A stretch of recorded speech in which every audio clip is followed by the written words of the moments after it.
ও যেই মুহূর্ত থেকে নীরব নাই সেই মুহূর্ত থেকে আসলে আমার অস্তিত্ব নাই। যার পরে জাস্ট একটা কনভারসেশনে ওর সাথে আমার হয়েছে, তোমাকে শ্বাসকষ্ট হচ্ছে, ও আমাকে জাস্ট ইশারা দিয়ে বললো যে হ্যাঁ হচ্ছে। ওই টাইমটা আস্তে আস্তে নীরব আমার হাতের উপর না জাস্ট ঘুমিয়ে গেল, ঠিক আমার হাতের উপর। আমি জানি না কয়জন মানুষের নসিব হয় ওয়াইফের উপর বা হাজব্যান্ডের হাতের উপরে মারা যাওয়ার। ও একটা চেয়ারে বসে থাকতো, একটা সাদা চেয়ার, আমার জন্য অপেক্ষা করতো। আমি যখনই গেটটা খুলতাম অফিস থেকে গিয়ে খুব সুন্দর একটা হাসি দিত, তুমি আসছো, খুব সুন্দর একটা হাসি দিত। সারাদিন বাসে একা থাকতো, তো তখন আমার ঘরে ঢুকলে দম বন্ধ হয়ে যেত। জানো আমি রাত 8টা-9টা পর্যন্ত বাইরে থাকতাম, শুধু আমার কাছে মনে হতো যে আমি ঘরে ঢুকে কি করব, কার জন্য যাব ঘরে। ওই 8টা-9টা পর্যন্ত বাইরে থাকাতে আমি হয়ে গেছি। তবে আমার কাছে সবসময় মনে হতো যে এই দেশ ছেড়ে ভেগে যায়, মনে হতো যে এত ন্যাস্টি কেন সবাই, সব এত ন্যাস্টি কেন। এখন কি হয়েছে জানো, এখন আমি একসেপ্ট করে নিয়েছি যে দিস ইজ লাইফ। প্রতিবাদ কয়জনের সাথে করবো নীরব? প্রতিবাদ করতে করতেও তো একটা মানুষ একটা পর্যায়ে টায়ার্ড হয়ে যায়, ক্লান্ত। আমি এখন সংসার করতে ইচ্ছে করে আবার। হ্যাঁ, সংসার তো করতে ইচ্ছে করে, সুন্দর করে করতে ইচ্ছে করে। দুর্ভাগ্যবশত যদি কোনো নারী তার স্বামীকে হারায়, তারপরে কি তার বেঁচে থাকার অধিকার থাকে? নাকি আজ থেকে 100 বছর আগে যেরকম করে সতীদাহ করা হতো, একজন হাজবেন্ডের সঙ্গে তার ওয়াইফকে বেঁধে আগুনে থ্রো করা হতো, ব্যাপারটা সেরকমই থাকে? শুনতে অবাক লাগবে, কিন্তু এই 100 বছর পরেও এসে আমাদের সমাজটা বোধহয় সেটাই প্রত্যাশা করে যে হাজবেন্ড মরে যাওয়ার পরে একজন ওয়াইফের বেঁচে থাকার, স্বাভাবিক জীবন পালন করা, নিজের স্বাদ আহ্লাদ ভালোবাসা বা ভালো থাকার অধিকারটা আসলে থাকে না। আমি জানি জিনিসটা অনেক কষ্টের, কিন্তু আমার খুব কাছের মানুষ সাবা, আমার খুব পছন্দের, আমাদের কলিগ ছিলাম, তার সঙ্গে যখন তার এত বড় একটা অ্যাক্সিডেন্ট হলো, তার সবচেয়ে কাছের মানুষটা দুনিয়া থেকে চলে গেল, আমি বেশ কিছুদিন পরে অনুরোধ করেছিলাম যে প্লিজ আসো, কথা বলো, যে একজন স্বামীহারা নারীর কী ধরনের স্ট্রাগল যায় সেটা সমাজকে বলো। খুব সাহস করে আজকের এই এপিসোডে আমরা বসেছি। আমি জানি না যে কোথায় গিয়ে আসলে শেষ হবে, কিন্তু আপনাদের কাছে প্রত্যাশা, প্রত্যেকের কাছে প্রত্যাশা, আমাদের প্রতি সদয় হবেন, আমাদের ভুল ত্রুটি মাফ করবেন এবং সুন্দর করে ক্ষমা সুন্দর দৃষ্টিতে দেখবেন আমাদের পুরো কনভারসেশনটা। কাউকে দুঃখ দেওয়ার জন্য না, নিজেদের দুঃখগুলো বলার জন্য আসলে আমাদের এক হওয়া। সবাই এত বড় ইন্ট্রোডাকশন আমি কোনো দিন দিই নাই, কারণ হচ্ছে এত সেন্সিটিভ অনুষ্ঠান আমি কোনো কালে করি নাই। আমি তোমাকে, তোমার জামাইকে দীর্ঘদিন ধরে চিনি এবং আমরা আত্মীয়, কিন্তু যখন তোমার হাজব্যান্ড চলে গেল, আমি তোমাকে ইনবক্স করেছিলাম যে আমি জানি না আমি কি বলবো।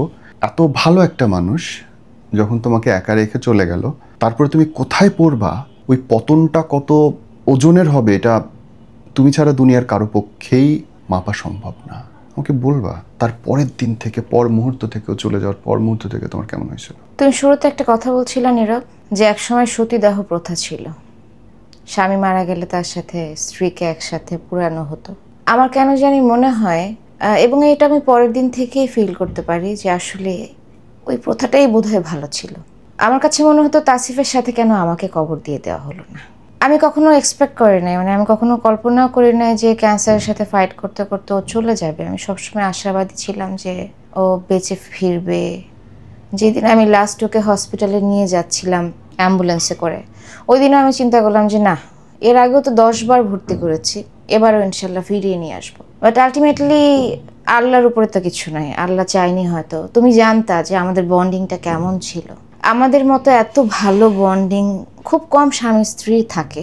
আমি বলবো না থাকে না, আমি খুব কমই থাকে। মানে আমরা যেমন বেস্ট ফ্রেন্ড ছিলাম, আমরা সব কিছু শেয়ার করতাম। আমি তো দীর্ঘ বছর মিডিয়াতে কাজ করেছি, তোমার সাথে কাজ করেছি, বাংলাভিশনে কাজ করেছি, তোমরা সবাই দেখেছো ওকে। ও আমাকে খুব ভালো মতো চিনতো, বুঝতো, আমার সাথে আন্ডারস্ট্যান্ডিংটা অন্যরকম ছিল। এবং সবচেয়ে মজার ব্যাপার কি জানো, যে 3টা বছর ফাইট করেছে ক্যান্সারের সাথে, ওই 3টা বছর আমাদের বন্ডিংটা আরো সুদৃঢ় হয়েছিল। মানে যখন টের পাচ্ছিলে যে চলে যাবে বা ওর ভয় আছে, তখন ব্যাপারটা আসলে চলে যাওয়ার ভয় না। একটা ক্যান্সার পেশেন্টের জার্নি তো তুমি জানো, কেমো চলে, রেডিওথেরাপি চলে, অনেক অনেক স্ট্রাগল থাকে, শারীরিক অনেক প্রবলেম থাকে।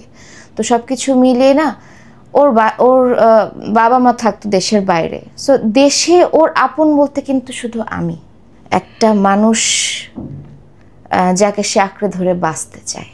আর আমি হচ্ছে সেই মানুষ যে ওকে বাঁচাতে চায়।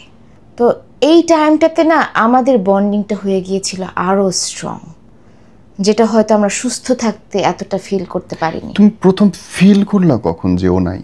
আসলে প্রথম ফিল করলাম যখন আমি অ্যাম্বুলেন্সে না, ইনফ্যাক্ট ও ডে কেয়ারে আমার বাচ্চাদেরকে ড্রপ করতে গিয়েছিল। ওর অনেক মানসিক শক্তি ছিল নীরব, ও প্রচণ্ডভাবে বিশ্বাস করতো ও ফিরে আসবে, ও ক্যান্সার থেকে ও সার্ভাইভ করবে। ওর প্রচণ্ড মানসিক শক্তি ছিল, তো আমার প্রতি ও এতটাই কেয়ারিং সবসময় থাকতো। ও আমি বুঝতো যে আমি অনেক কষ্ট করছি, অনেক স্ট্রাগল করছি, ওকে টেক কেয়ার করছি, দুটো ছোট ছোট বাচ্চা, ওদেরকে টেক কেয়ার করছি, আবার অফিস করছি। তো আমাকে বললো যে আজকে তুমি অফিসে চলে যাও, আমি বাচ্চাদেরকে ডে কেয়ারে ড্রপ করে দিই। তো ডে কেয়ারে ড্রপ করার পরে ওখানেই আসলে ওর শ্বাসকষ্ট উঠে যায়। ডে কেয়ার থেকে আমাকে ফোন দেয়, আমি ওখানে পৌঁছাই। যাওয়ার পরে জাস্ট একটা কনভারসেশনে ওর সাথে আমার হয়েছে, তোমার কি শ্বাসকষ্ট হচ্ছে? ও আমাকে জাস্ট ইশারা দিয়ে বললো যে হ্যাঁ হচ্ছে।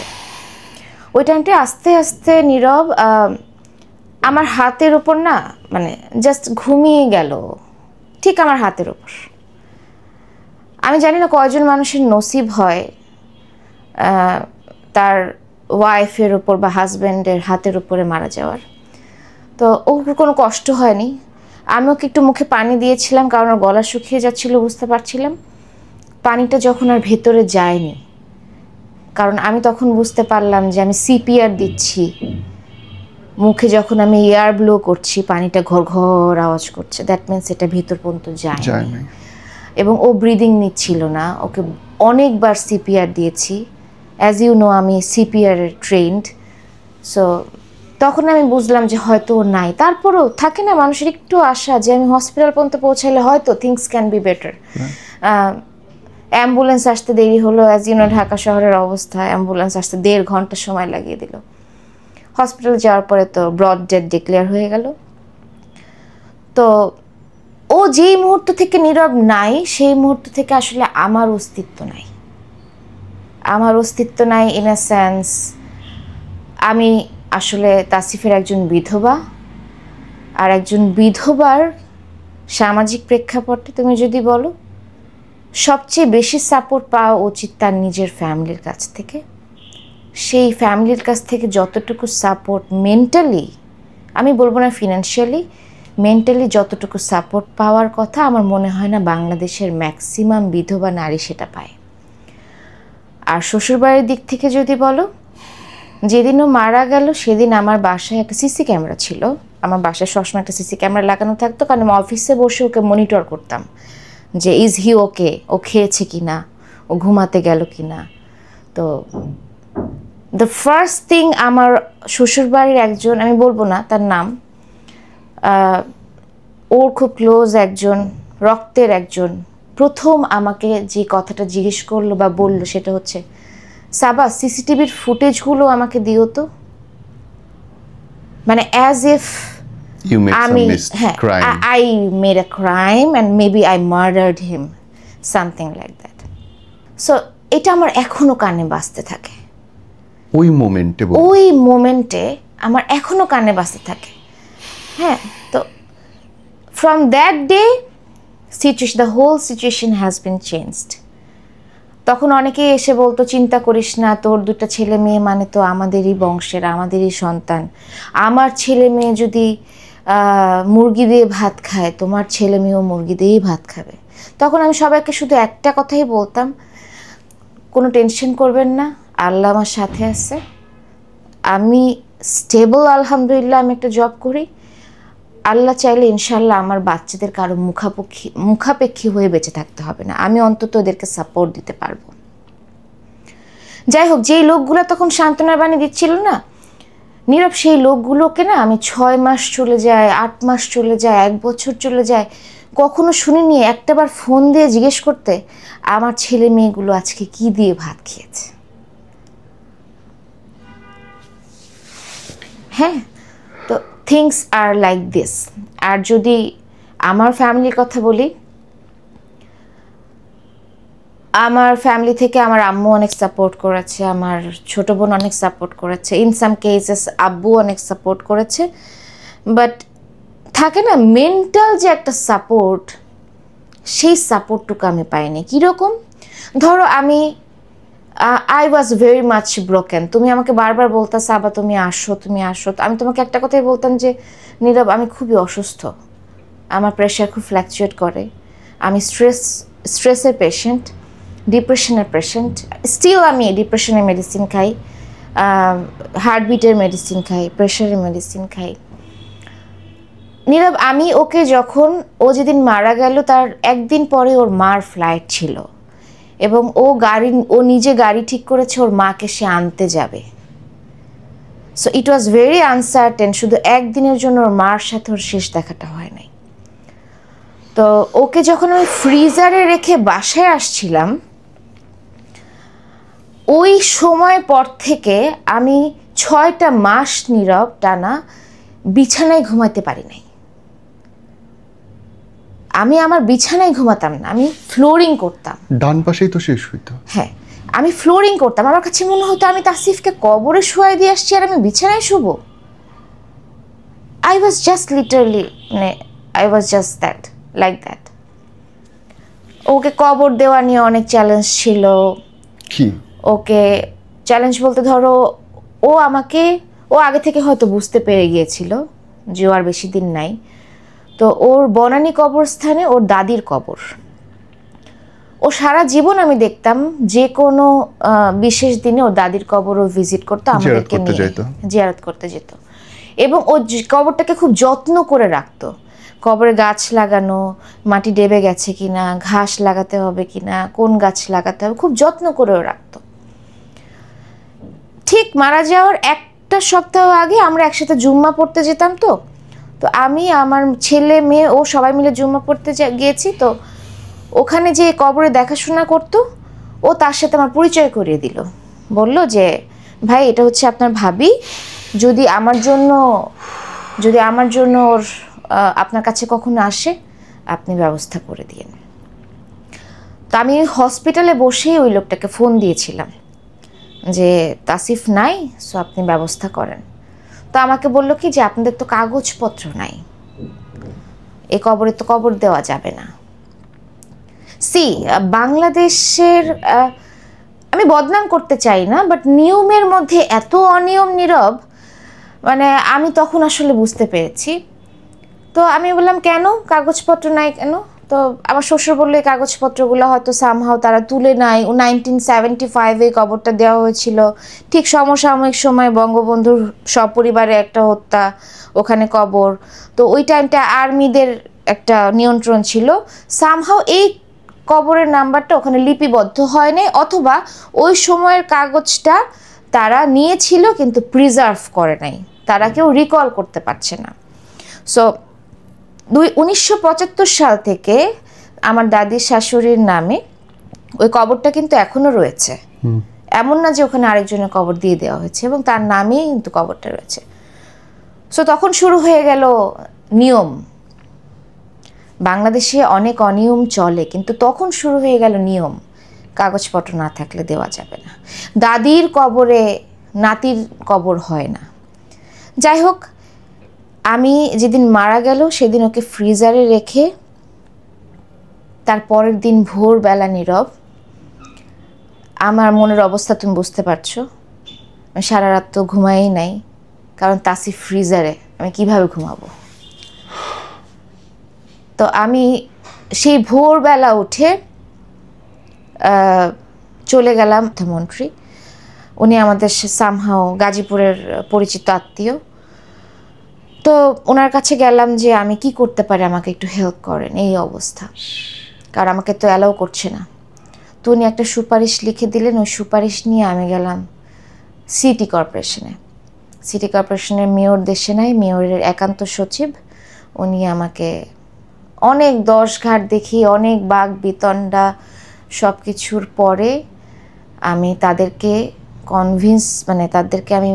কনভিন্স করতে পারলাম আলহামদুলিল্লাহ। অ্যান্ড ফাইনালি ওখানে কবরটা আমি দিতে পারলাম। That was my piece.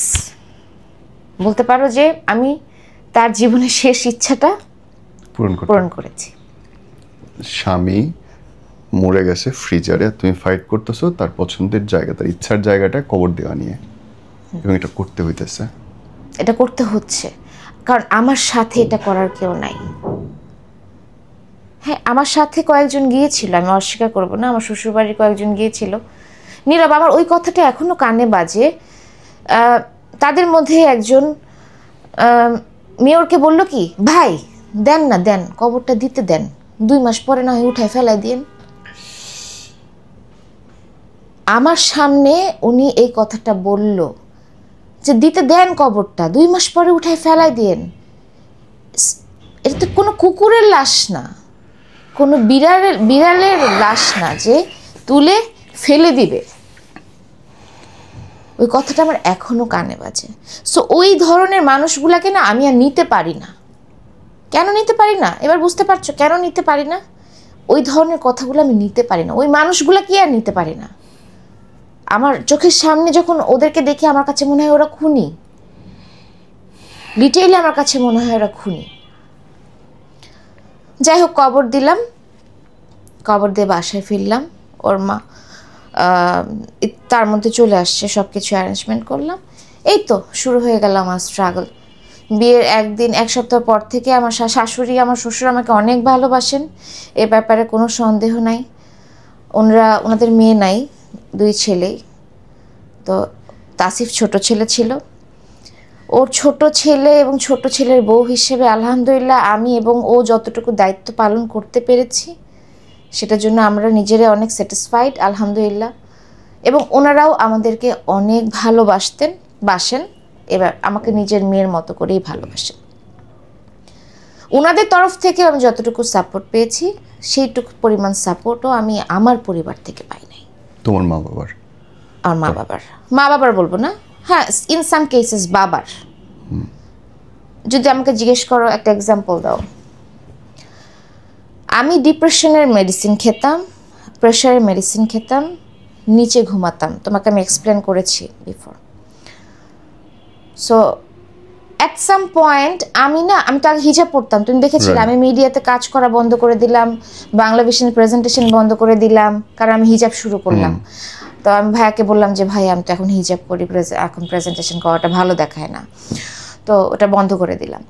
তো আমার ওই টাইমটা না আমি হিজাবটা নিতে পারতাম না, আমার মাথায় খুব যন্ত্রণা করতো, প্রেশার বেড়ে যেত, কান গরম হয়ে যেত, হ্যাঁ নিতে পারতাম না। তো একটা সময় হিজাবটা খুলে ফেললাম।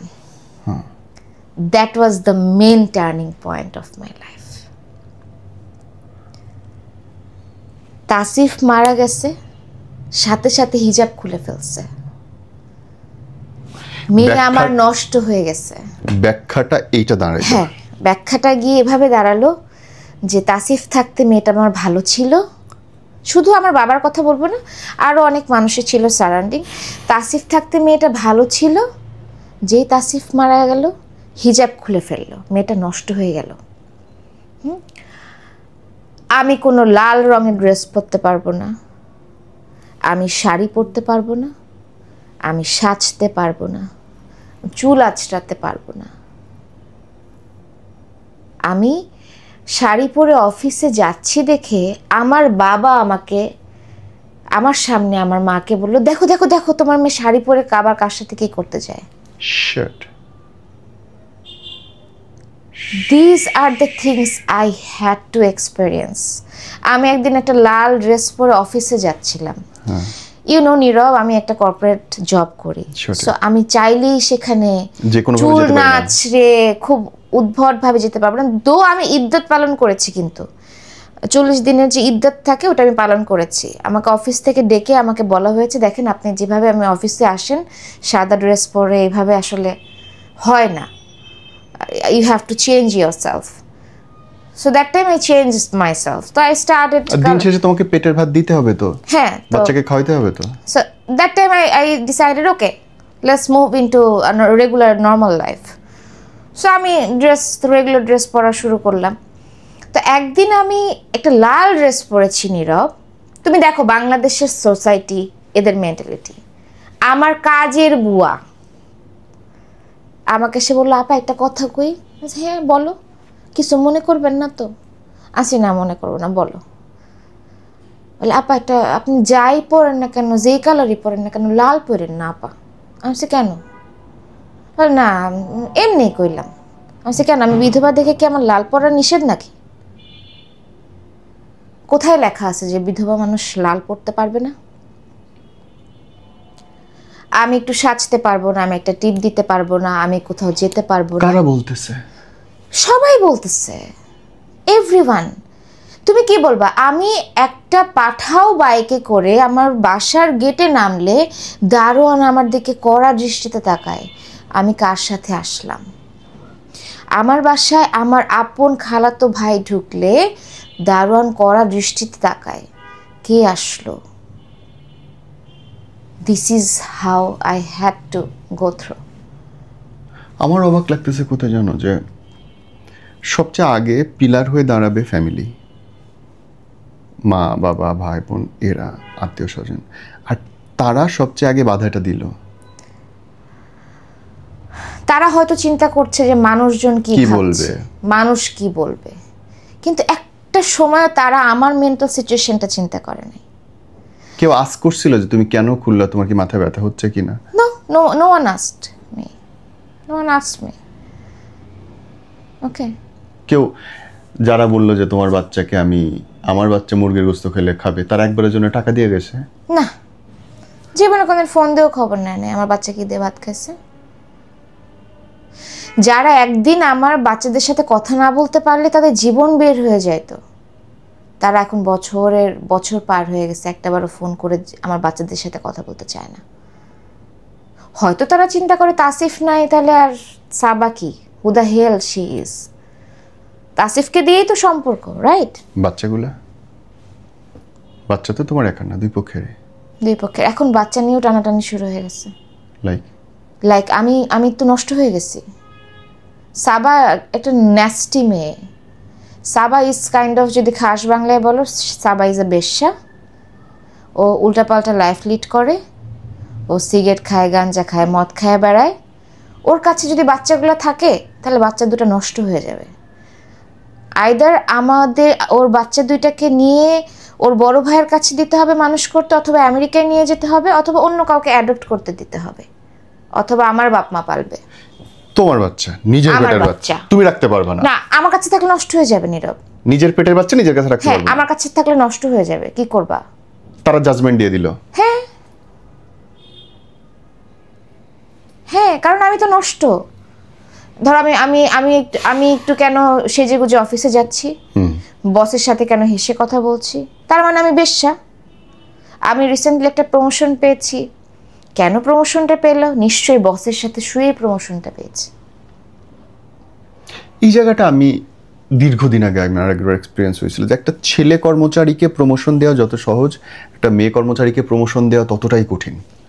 এক্স্যাক্টলি, কেউ দিতে চায় না। কেন জানো? বস একটা মেয়েকে প্রমোশন দেওয়ার আগে 3বার চিন্তা করে। কেন চিন্তা করে? এই যে কথা হবে, কথা উঠবে, আল্লাহ আমার ক্যারেক্টার নিয়ে তো কথা বলবে, যে আচ্ছা ওই ছেলেটাকে না দিয়ে এই মেয়েটাকে কেন দিল, তার মানে নিশ্চয়ই ওর সাথে কিছু একটা আছে। কিচ্ছু চিন্তা করবে না, বলে ফেলবে। অথচ স্কোর দেখবে না, যে কে কতটা কাজ করলো, কার কত আর্নিং, কে কোম্পানির জন্য কি করলো, কেউ দেখবে না। হ্যাঁ, এবং কাছের মানুষগুলো যদি ধরো তোমার এই কথাগুলো বলে, গসিপ করা সোজা তো, আরাম। কাছের মানুষগুলো ধরো যদি এই ধরনের কথাগুলো বলে, এই ধরনের ফিডব্যাক তুমি পাও। কাছের মানুষ মানে কত কাছের? ধরো খুবই কাছের, খুবই কাছের। কাছে আসো, কতটুকু কাছের? ধরো খুবই কাছে, তুমি যাদেরকে বেস করে, না শুধু রক্তের সম্পর্ক বলবো না, তুমি যাদেরকে বেস করে বাঁচতে চাও, ওকে আই গট ইউ, তুমি যাদেরকে ভরসার জায়গা বানিয়েছো, তুমি যাদেরকে বেস করে বাঁচতে চাও, আই গট ইউ, তাদের কাছ থেকে তুমি যদি এরকম শোনো যে সে একটা চেহারা, গুমার্কা চেহারা, ফিল্টার ছাড়া ছবি দেওয়া যায় না। বাই দ্য ওয়ে, তোমার কি ফিল্টার চলছে তো? না না, ফিল্টার চলছে না। তা আমার তো গুমার্কা চেহারা মানুষজন অ্যাকসেপ্ট করবে? পাগল কে বলে? বলে অনেকে। তুমি বাংলাদেশের একটা জাতীয়, আমি মুটকি গুমার্কা চেহারা, অন্য কেউ আমাকে অ্যাকসেপ্ট করবে না, 2 বাচ্চা সহ, এরকম অনেক কথা আমাকে শুনতে হয়েছে। তুমি বাংলাদেশের জাতীয় একটা টেলিভিশনের উপস্থাপিকা 8-9 বছর ধরে। আরো বেশি 2009 9 থেকে 15 2021, অনেক বছর না? অনেক, 21, তার মানে প্রায় 11-12 বছরের বেশি। শুধু বাংলাদেশে নেই, একটা জায়গাতে। আর নাটক টাটক সবকিছু তো বাদই দিলাম না, আমি আসলে মুটিয়ে Oh my গেছি, God. এটা তো বলার অপেক্ষা রাখে না। আমি আসলে আগের মতো নাই, depressional বয়সের সাথে সাথে তো হয়, আমরা চেঞ্জ হবেই। বয়সটা তো চেঞ্জ হবে। যাই হোক, ওগুলো নিয়ে আমি মাইন্ড করি না, ওগুলো নিয়ে আমি কিছু ধরিও না। আশেপাশে বন্ধু সার্কেল কি নজর বদলায়? আমার বন্ধু সার্কেল নাই নীরব এখন আর। আমি 3টা বছর ক্যান্সারের সাথে ফাইট করেছি তাসিফকে নিয়ে। I never find a single friend beside me. I never find a single relative beside me except my family, মা, ছোট বোন, বাবা।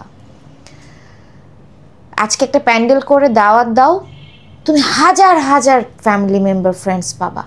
Trust me, this is the fact. আজকে একটা প্যান্ডেল করে তুমি দাওয়াত খাও, বলো যে আমার বাসায় এই প্রোগ্রাম আছে। গতকাল তোমার বার্থডে ছিল, রাইট? সো তুমি বার্থডে উপলক্ষে বলো যে আজকে আমার বার্থডে, তোমরা সবাই আসো।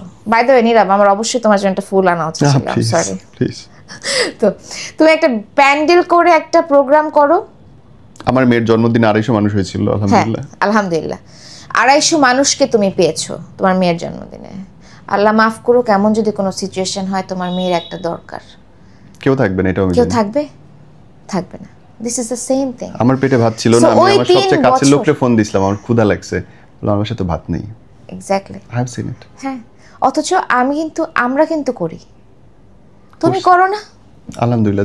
আজকে আমি সাবা যদি নীরবকে ফোন দিয়ে বলি, নীরব আমার এই অবস্থা, আমার আমি দ্বিতীয়বার বাজার চিন্তা করার টাকা করবো নাই, তুমি দ্বিতীয়বার চিন্তা করবা? কখনোই না, করবা না। কখনোই না। কারণ ওইটাই হচ্ছে আস্থার জায়গা, ওগুলোই কিন্তু আস্থার জায়গা।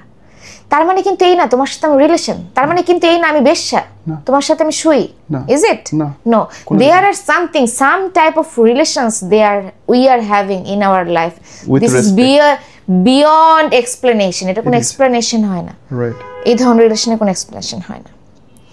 সো আমি যে 3 বছর ফ্রেন্ডের কথা বলছিলাম না, এই 3 বছরে আমার ফ্রেন্ড, রিলেটিভ, মানে এভরিথিং, আমি সবার চেহারা চিনে গেছি নীরব। So I don't believe in friendship anymore. I don't believe in friendship. I have some colleagues যারা আমার কঠিন সময় আমাকে অ্যাটলিস্ট মেন্টাল সাপোর্ট দিয়েছে, যে সাবা এইটা এইভাবে করেন তাহলে মনে হয় আপনার জন্য ইজি হবে, বা এটা এইভাবে করেন তাহলে মনে হয় ইজি হবে, আপনি ওই ডাক্তারটা দেখাতে পারেন, আপনি ওই জায়গায় জবের অ্যাপ্লাই করতে পারেন, আপনার স্যালারি যেহেতু কম আপনি এইচআরকে এভাবে অ্যাপ্রোচ করতে পারেন। দিস আর দ্য টাইপ তারা আমাকে মেন্টাল সাপোর্ট দিয়েছে। এটাও অনেক বড়, এটা কিন্তু অনেক বড় বিষয়। সঠিক। হ্যাঁ, কিন্তু তার মানে এই না কিন্তু যে আমি তার সাথে ইনভলভড। ইনভলভের জায়গা কই? হ্যাঁ, সেটাই। বয়সটা কি নীরব? আমাদের সেই বয়স আছে, চলে যাওয়ার দিন গুনতেছি আমরা। হ্যাঁ, এক্স্যাক্টলি। আমাদেরকে এখন সেই বয়স আছে যে আমরা এখন নতুন করে কিছু করব বা এগুলো করে বেড়াবো। এটা বলো তো, সরি বাজেভাবে জিজ্ঞেস করছি, বলো। তাসিন চলে যাওয়ার পরে পুরুষদের দৃষ্টি কি বদলাইছিল তোমার প্রতি, অ্যাপ্রোচ? তোমার কি মনে হয় আমি যদি তোমাকে প্রশ্ন করি? আমার জায়গা থেকে তুমি আমাকে কিভাবে দেখো সেটা বলো। আমি তোমার চোখের নিচে কোনোদিন তাকাই নাই, সরি খুব বাজেভাবে বললাম। না, হ্যাঁ, না, দ্যাটস ফাইন। চোখের নিচে কোন তাকায় না, দিস ইজ দ্য রিজন। হ্যাঁ, এভাবেই একটা মানুষের তাকানো উচিত। যদি তুমি আমাকে একটা মেয়ে, একটা পার্সন হিসেবে চিন্তা করো, আমি যদি বলি যে আমি কি আসলে গুমাকা চেহারা? না, অ্যাটলিস্ট না। আর নীরব, আমি পুরুষকে না মানুষের পর্যায়ে, সরি টু সে, বলো, আমি পুরুষকে মানুষের পর্যায়ে ধরি না, আমি পুরুষকে একটা প্রজাতি বলি। পুরুষ একটা প্রজাতি। কেন বলি? কিছু কিছু পুরুষ মানুষ, exceptions can not be example, I know, but কিছু কিছু না, ম্যাক্সিমাম পুরুষ মানুষের শুধু একটা মেয়ে হইলে চলে ভাই, তার চেহারা লাগে না, ফিটনেস লাগে না। ম্যাক্সিমাম পুরুষের, তুমি এটা যেভাবেই নাও না কেন, দিস ইজ ট্রু। এটা সত্যি, অনেক ক্ষেত্রে দিস ইজ ট্রু, সত্যি।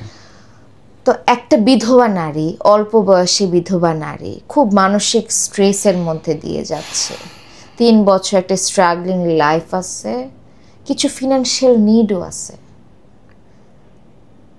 সো তার দিকে একটা পুরুষ মানুষের অ্যাপ্রোচ কেমন হওয়ার কথা? খুব মায়া হওয়ার কথা না, মানে খুব মায়া, আসো বুকে আসো টাইপ। তোমার জন্য খুব মায়া হয় সাবা, আসো আমার বুকে আসো, কাইন্ড অফ দিস। এখন I don't want to explain like অমুকে তা করছে তমুকে তা করছে, হ্যাঁ দরকার নাই। This is the actual scenario, মানে এটা সমাজেরই দোষ কিনা জানি না আসলে। তুমি যে লাইনটা নেগেটিভ বললে না পজিটিভ বললে আমি বুঝতেই পারতেছি না, দ্যাটস আমি তাকাই আছি আমি কি বলবো। হ্যাঁ বলো কোনটা, কোন লাইনটা বললে যে না তোমার জন্য আমার খুব মায়া হয় বুকে আসো, হোয়াট ডাজ ইট মিন? যদি আমি খুব ক্লিয়ারলি বলি বলো।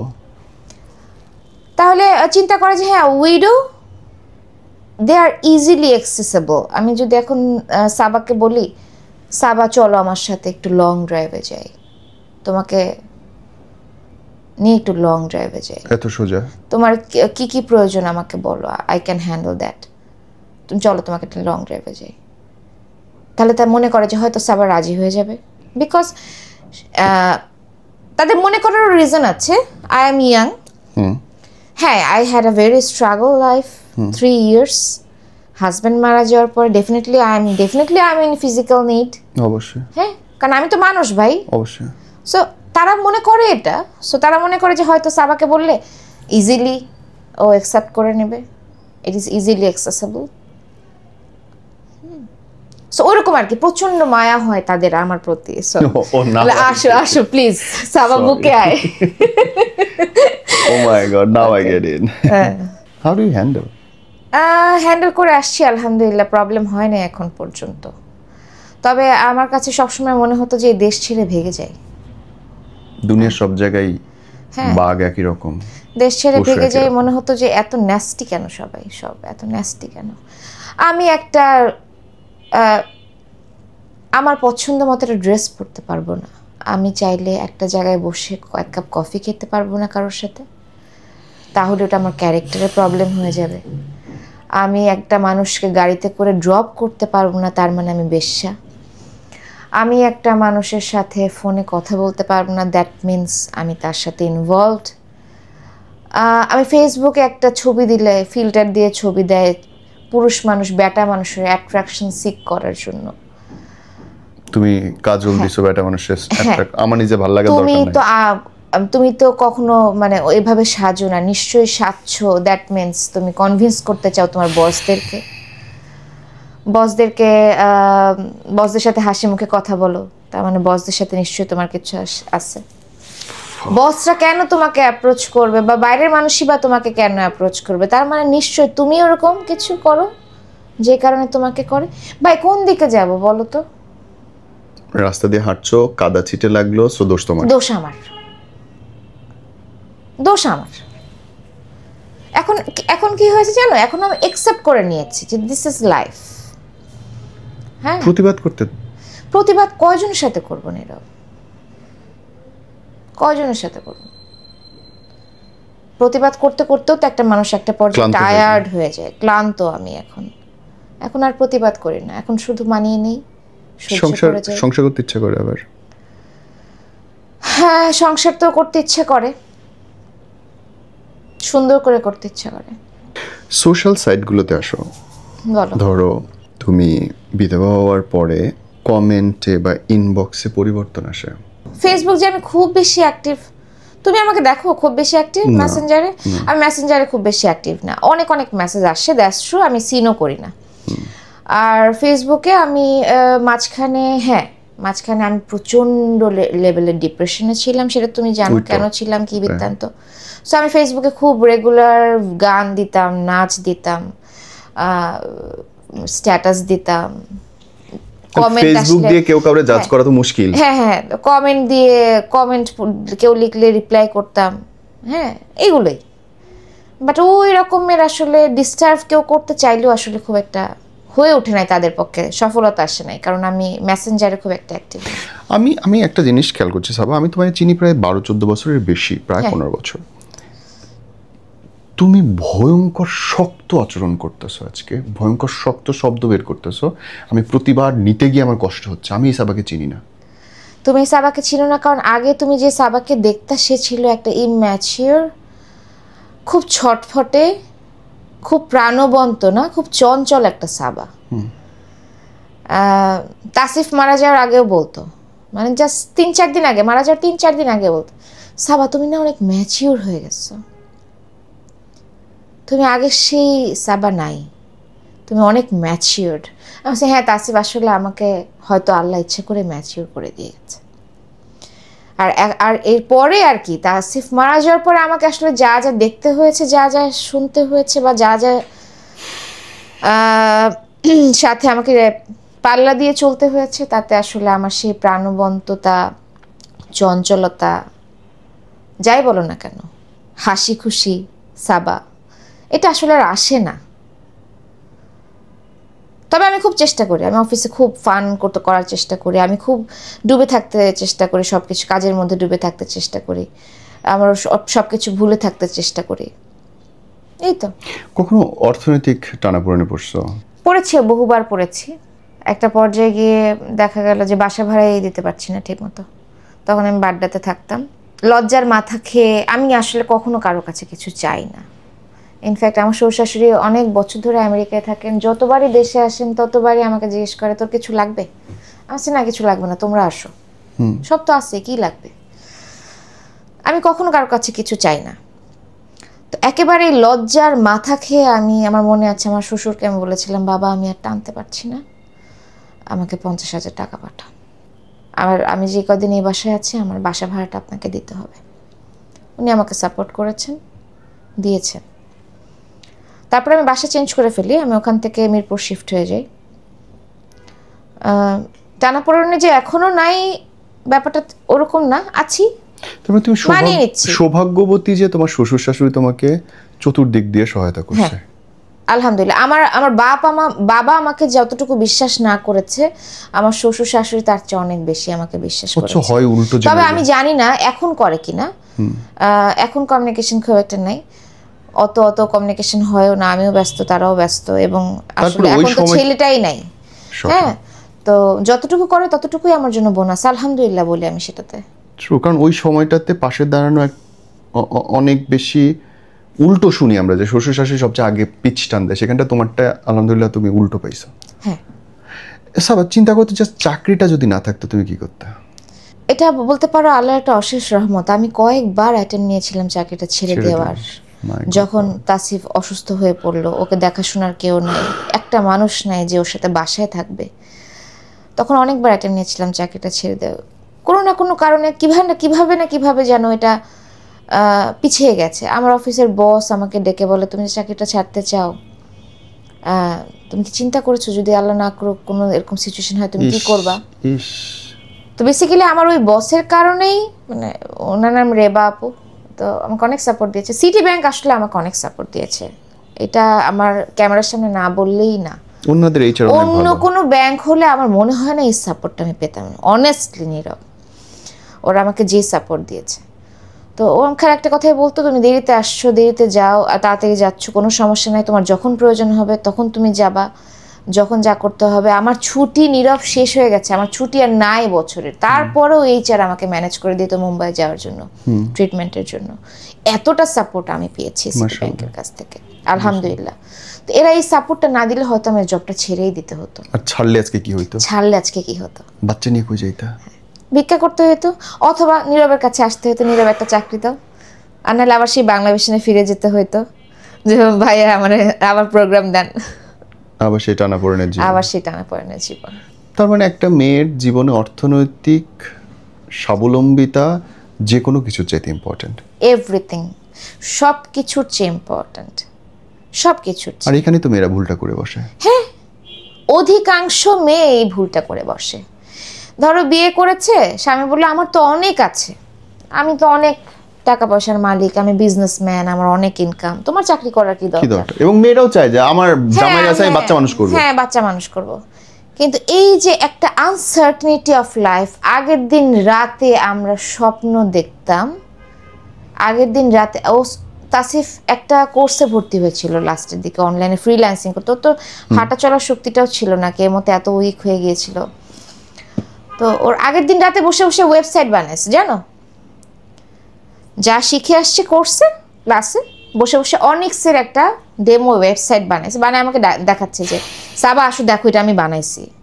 উই আর সো হ্যাপি যে ও কিছু একটা লার্ন করছে, মানে এত এক্সাইটেড ছিলাম। এই এক্সাইটেডমেন্টটা নিয়ে আগের দিন রাতে কিন্তু সে ঘুমিয়েছে, আমিও আশাবাদী যে হ্যাঁ ও happy, that means I am happy, he is developing. হ্যাঁ, তারপরের দিন সকালে সে নাই। Life is so uncertain. আমাদের প্রত্যেকের লাইফে এটা হবে, হইতেই পারে। So uncertain. সো একটা মানুষ না, একটা বিশেষ করে একটা মেয়ে মানুষের স্বাবলম্বী হওয়াটা খুবই জরুরি, খুবই জরুরি। আমি বাচ্চা মানুষ করব, বাচ্চাকে স্কুল থেকে আনবো, বাচ্চার দেখভাল করব, এই করতে গিয়েই জীবনটা শেষ করে ফেলি আমরা। হ্যাঁ, কিন্তু আলটিমেটলি দেখো না, কোনো লাভ নাই। কিন্তু আমি যেটা ফিল করেছি আমার এই 11 বছরের সংসার জীবনে বলো, সব কিছু মিলে বলো, আমি যেটা ফিল করেছি যে পৃথিবীতে না অনলি একটা relationship valid till you are die. What? সেটা হচ্ছে husband and wife. It is, I do believe same. হ্যাঁ, এই রিলেশনশিপ ছাড়া পৃথিবীতে আর কোনো রিলেশনশিপের কোনো ভ্যালু নাই। তুমি আজকে ছেলে মেয়ের পিছনে দিচ্ছ না সবকিছু, বিয়ে করে চলে গেল বলে চলে যাবে না।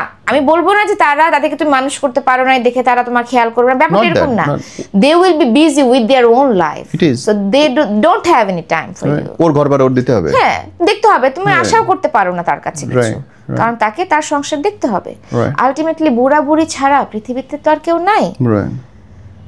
সো এই যে বাচ্চা মানুষ করতে গিয়ে আসলে আমরা যে নিজেদের জায়গাটাকে হারায় ফেলি, এটা আসলে আমার কাছে মনে হয় না খুব বেশি প্রয়োজনীয়তা আছে। তুমি অবাক হয়ে যাওয়া আমার ছেলে মেয়েকে যদি কখনো দেখো, দে আর মোর দেন ম্যাচিওর, আমার চেয়ে ম্যাচিওর। সময় শিখায় ফেলেছে। চোখের সামনে প্রত্যেকটা দিন ছোট ছোট দুইটা বাচ্চা তিল তিল করে তাদের বাবাকে মরতে দেখেছে নীরব। সো আল্লাহ তাদেরকে ম্যাচুরিটি দেবে না তো কি তোমাকে আমাকে দেবে? আমার ছেলেটা তো হলো 2021-এ, তাসিফ মারা গেল 2024-এ। তো ইনফ্যাক্ট জন্মের পর থেকেই দেখছে যে ওর মা দৌড়াচ্ছে, মুম্বাই যাচ্ছে, ঢাকা যাচ্ছে, স্কয়ারে যাচ্ছে, হসপিটালে থাকছে, তার বাবা ব্যথায় কাতরাচ্ছে, হ্যাঁ অনেক কিছু দেখছে। সো এগুলো দেখতে দেখতে না আলটিমেটলি ওরা ম্যাচিউর হয়ে গেছে। ওদেরকে এখন আর কোনো কিছুতে, ওরা আরো বলে যে মামা তুমি চাকরি ছাড়লে আমাদের কি হবে, তুমি চাকরি করো, জব করো। দে আর ইন্ডিপেন্ডেন্ট, তারা নিজেদের কাজ নিজেরা করে নিচ্ছে, আমাকে হেল্প করছে। আমি অসুস্থ হলে বা একটু মাথা ব্যথা ফিল করলে দৌড়ে গিয়ে মেডিসিন এনে পানি এনে আমাকে দিচ্ছে, খাও। This is a very big achievement. হ্যাঁ, তোমার এরকম মনে করার কারণ নাই যে তুমি জব করছো দেখে তোমার ছেলে মেয়েরা মানুষ হবে না। বরং আমি যদি বলি যে কটা মানে রিসার্চ বা আর্টিকেল যাই আমি পড়েছি, তাতে একটা চাকরিজীবীর সন্তানরা স্ট্রং এবং ইন্ডিপেন্ডেন্ট। আমি চাকরিজীবীর সন্তান, আমার মা চাকরি করতেন, আমার ভাই সচিব, আমি এখানটা আলহামদুলিল্লাহ করছি। সো আমাদের সার্কেলে অন্য কেউ এরকম নেই যারা সন্তানকেই শুধু সময় দিছে। কারণ আমরা শিখছি যে মানির ভ্যালু আছে, কর্মের ভ্যালু আছে। এক্স্যাক্টলি। আমি শেষ করব জাস্ট একটা ছোট্ট প্রশ্ন। বলো না, খুব ডিফিকাল্ট কিছু করো না। মিস করো? অনেক মিস করি। ও আমার ফ্রেন্ড ছিল, ক্রাইম পার্টনার ছিল, অনেক মিস করি। প্রতিটা জায়গায় প্রতিটা সময় মিস করি। তুমি যদি বলো যে এভরি থার্সডে,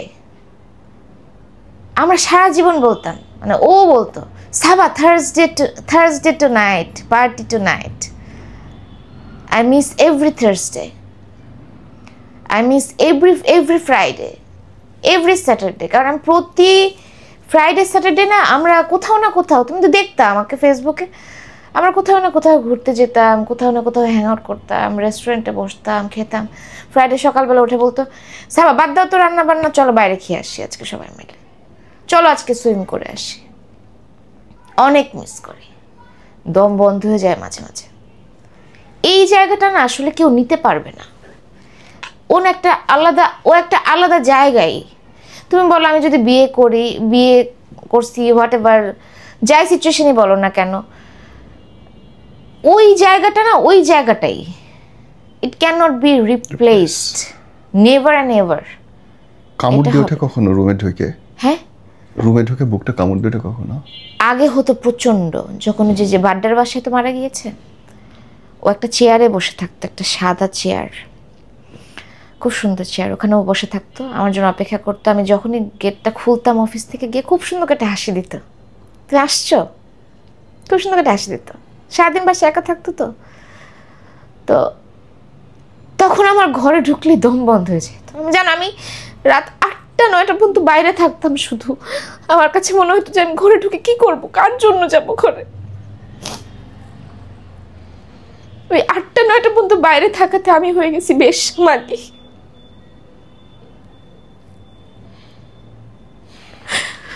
তো মিস করি, করব, হয়তো সারা জীবনই করব। শরীরের ঘ্রাণ পাও? হ্যাঁ পাই। আমার বাচ্চা দুইটা আমার চোখের সামনে থাকে। আমার মেয়েটা পুরো তাসিফের মতো দেখতে, ওর চেহারার দিকে আমি যতবার তাকাই ততবার আমার ওর কথা মনে পড়ে।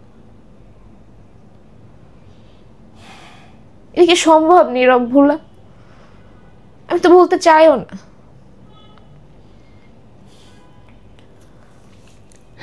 জানো, আমার তাসিফ চলে যাওয়ার পরে আমার খালি বারে বারে মনে হইতো যে কখনো হয়তো সব মিথ্যা, কখনো এসো জড়ায় ধরবে তোমাকে এবং বলবে যে কি হয়েছে, কিচ্ছু তো হয় না, সব তো ঠিক আছে। এই যে আমি চিন্তা করি যে এই যে মানুষগুলো আমাকে নিয়ে এত কিছু বলছে, এত কিছু ওরা বলে আমাকে নিয়ে নেগেটিভ। তুমি জানো তাসিফ কখনো, তাসিফ বেঁচে থাকতে ওর ফ্যামিলি মেম্বার বলো, আমার ফ্যামিলি মেম্বার বলো, বাইরের কেউ বলো, আমাকে নিয়ে একটা নেগেটিভ কমেন্ট করার সাহস পর্যন্ত পায় নাই। একবার কক্সবাজারে একটা ছেলে আমাকে লিটারালি ধাক্কা দিল হাত দিয়ে, একটু ঝগড়ার মতো হলো, ও জাস্ট কলারটা উঠে ওরা আছাড় দিল। আমার আল্লাহ, যে ছেলেটা মরে যেত কি হতো, তাসিফ এরকম কেন করলা? ওরা কত বড় সাহস আমার বইয়ের গায়ে হাত দিছে। এই লেভেলের রেসপেক্ট সে আমাকে সবসময় করছে। ওর একটা ফ্যামিলি মেম্বার কেউ ওর সামনে আমার সাথে বিন্দু পরিমাণ খারাপ ব্যবহার করে এই সাহসটুকু পায় নাই। আজকে আমার সাথে যা যা হচ্ছে বা যা যা হয়েছে, আজকে যদি ও বেঁচে থাকতো, আমি জানি না ও কি করতো, জানি না ও কি করতো। এমন হয়তো লাইন ধরে শুরুয় জবাই দিত সবগুলোর। ওর এত রাগ ছিল। আমরা কিন্তু অনেক ফাইট করছি, আমাদের অনেক ঝগড়া হতো, অনেক কিছু, সব ফ্যামিলিতেই হয় আই গেস। তোমার সাথে তোমার বউয়ের হয়, স্বাভাবিক। But ultimately the bonding we had, maybe আমরা খুব বেশি পারফেক্ট ছিলাম নীরব, এই জন্যই আল্লাহ হয়তো নিয়ে গেছে আর কি। আমি শেষ করবো, আমার গলা ধরে আসছে আসলে। ওর তো চিনতাম, ও যে নাই এটা মেনে নিতে আমার নিজের অনেক কষ্ট হয়েছে। হরিণের মতো তোমার লাফানো দেখছি তো আজকে, আমার অনেক কষ্ট হচ্ছে তোমার এই ওজনদার মানুষটারে নিতে, বাট আই কুড ফিল। সবাই বলে যেন, যারা আমাকে অনেক আগে থেকে চিনে, যে সাবা তুমি সারাদিন ছটফট করতে, সারাদিন দেখতাম তুমি তুত্তু তুত্তু তুত্তু করতো। আমাকে কম বকা দিছে এই ফারুকি ভাই, এই তুত্তু করিস না বস। তুমি দেখছো বাংলা বিষয় সারাক্ষণ তুত্তু তুত্তু করে বেড়াইতাম। সে মানুষ আমি এখন। Life, this is life. আমি চাই তুমি কিছু বলো যারা জাজ করে, কমেন্ট করে, রিয়্যাক্ট করে, প্রিটেন্ড করে। কি বলবো আসলে নীরব, যারা এই ধরনের জাজমেন্টাল কথা বলে বা এরকম, আমি শুধু আপনাদেরকে একটা কথাই বলতে চাই যে স্বামী মারা যাওয়ার পরের জার্নিটা না একটা মেয়ের জন্য অনেক কষ্টের। তো আপনি মেয়ে হন বা ছেলে, একটা মেয়েকে আপনি মেয়ে হিসেবে চিন্তা করে দেখবেন যে আপনি তার জায়গায় হলে আপনার লাইফটা কেমন হতো। আবার একজন ছেলে চিন্তা করবেন যে আমার মেয়ের সাথে যদি এমনটা হতো তাহলে আমি কি করতাম, বা আমার বউয়ের সাথেও তো সেম জিনিসটা হতে পারে। আজকে আমি মারা গেলে আমার বউয়ের সাথে আসলে পরে কনসিকুয়েন্সেস কী হবে। সো একটা মানুষকে নিয়ে নেগেটিভ কথা বলার আগে একটু চিন্তা করে দেখবেন যে আসলে যে মানুষটাকে নিয়ে বলছি সে আসলে কোন সিচুয়েশনটা পার করছে। ভাইয়া, আপনার কাছে কেউ টাকার জন্য যায় না, আপু আপনার কাছে কেউ টাকার জন্য যাবে না।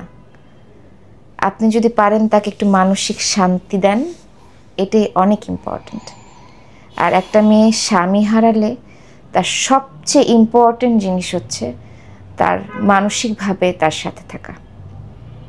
তো আমি আশা করব যারা আমার মতো স্বামী হারা বা আমার মতো সিচুয়েশন কখনো পার করেছেন তারা শক্ত হবেন, ভেঙে পড়বেন না। আমি যেমন শক্ত থাকার চেষ্টা করছি আপনারাও চেষ্টা করবেন, সেটা যেভাবেই হোক। কে কি বলল মাথায় না নিয়ে শক্ত হয়ে চলবেন।